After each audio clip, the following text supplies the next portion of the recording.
ayun mga boss, meron na naman tayong i-check na Toyota Vios na palyado, tapos amoy sunog, sabi ni sir. So check natin, start natin mga boss.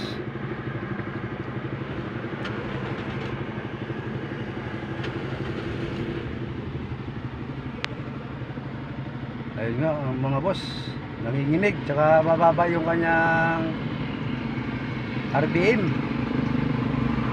So check natin yung ignition coil muna, kasi bagong palit daw to ng spark plug mga boss eh. Dami mo sa resort. Oh, shout out kay Dodoy. Shout out. Oh, yun, meron no? Patay, start ulit to. Kaya siguro amoy sunog mga boss, hindi na nasusunog yung kanyang gasolina. Dads, hawakan mo nga. So ayun mga boss, wala man lang ka spark yung ating number 4 na ignition coil. So sira yan mga boss, sira itong number 4 na ignition coil. Yung number 3 wala rin mga boss, sira rin.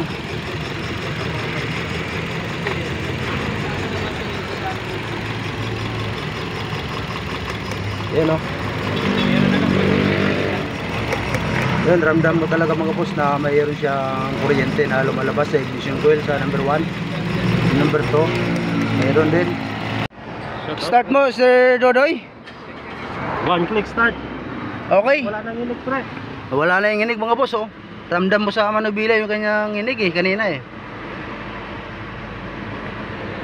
So mataas pa lang yung minor. Oo.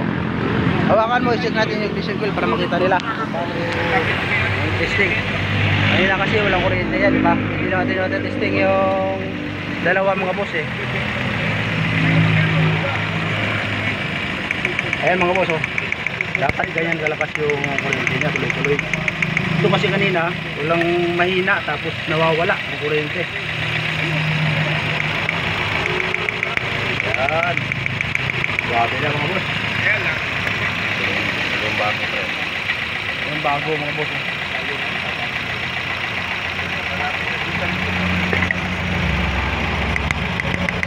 Pero lakas ng bago eh.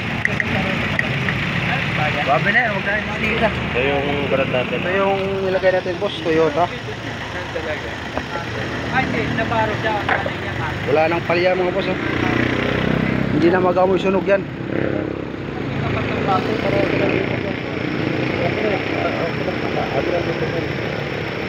Wag.